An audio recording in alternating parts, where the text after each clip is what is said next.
क्या आप भी कन्फ्यूज़्ड हैं कि जब स्ट्रेस, एंग्ज़ायटी, डिप्रेशन और दूसरे मेंटल डिसऑर्डर्स होते हैं, तो आपको किसके पास जाना चाहिए?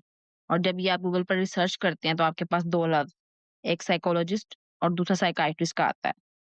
अब हम सबसे पहले साइकियाट्रिस्ट एंड साइकोलॉजिस्ट का डिफरेंस देखेंगे। साइकियाट्रिस्ट के पास एमबीबीएस की डिग्री होती है, इनके पास पीएमडीसी का लाइसेंस होता है और ये आपको मेडिकेशन मीन्स दवाइयाँ लिख कर दे सकते हैं। क्योंकि इनके पास साइकियाट्री में स्पेशलाइज़ेशन की डिग्री होती है और ये प्रॉपर मेडिकल डॉक्टर्स होते हैं। अब हम बात करेंगे साइकोलॉजिस्ट की। साइकोलॉजिस्ट के पास क्लिनिकल साइकोलॉजी की डिग्री होती है। ये असेसमेंट और डिफरेंट थेरेपी टूल्स के साथ आपकी हेल्प करते हैं टू मैनेज योर लाइफ और ये आपको मेडिकेशन मीन्स दवाइयाँ लिखकर नहीं दे सकते क्योंकि ये मेडिकल डॉक्टर्स नहीं होते। अब हम देखेंगे हम साइकियाट्रिस्ट के पास किन रीज़न्स की वजह से जा सकते हैं। इनको हमने 3 कैटेगरीज़ में डिवाइड किया है। सबसे पहले ब्रेन केमिकल्स, जब हमारे ब्रेन केमिकल्स प्रॉपर्ली काम नहीं कर रहे होते।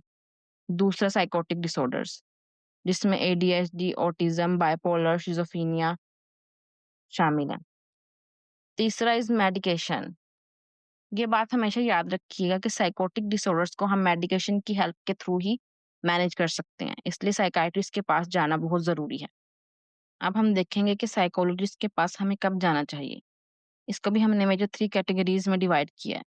सबसे पहले कैटेगरी है स्ट्रेस, एंग्जायटी, अटैचमेंट इश्यूज और फोबियाज। सेकंड में है low self confidence, low self esteem, poor academic performance. Third में पीटीएसडी, ओसीडी और दूसरे डिसऑर्डर्स आ जाते हैं जो सिर्फ थेरेपी के थ्रू ही मैनेज कर सकते हैं। अब हम मेडिकेशन और ट्रीटमेंट से रिलेटेड कुछ ऐसी बातों को डिस्कस करेंगे जिसका रियलिटी और फैक्ट से कोई ताल्लुक नहीं है। जिसमें सबसे पहले मेडिकेशन हमेशा के लिए लग जाती है, इसमें कोई रियलिटी नहीं है। सेकंड एडिक्शन हो जाती है, बिल्कुल एडिक्शन नहीं होती। थर्ड इज़ साइकोटिक लोग जाते हैं, नहीं, हम नॉर्मल लोग भी जा सकते हैं हेल्प के लिए साइकोलॉजिस्ट के पास। इसको हम इस तरह समझ सकते हैं कि जैसे हम अपनी फिज़िकल ट्रीटमेंट के लिए एंटीबायोटिक इंजेक्शंस लेते हैं ताकि हम जल्दी रिकवर कर सकें, इसी तरह हम मेडिकेशन लेते हैं अपने ब्रेन के केमिकल्स को नॉर्मल रखने के लिए और स्टेबल लाइफ गुज़ारने के लिए। अब हम अपनी लाइफ के 3 मेजर एरियाज़ को देखेंगे, जिनमें से एक की भी फंक्शन खराब हो तो हमारी पूरी लाइफ डिस्टर्ब हो जाती है। जिसमें सबसे पहले वर्क और स्कूल लाइफ आती है, इनमें बैलेंस होना ज़रूरी है। Second mood, emotions and feelings आते हैं।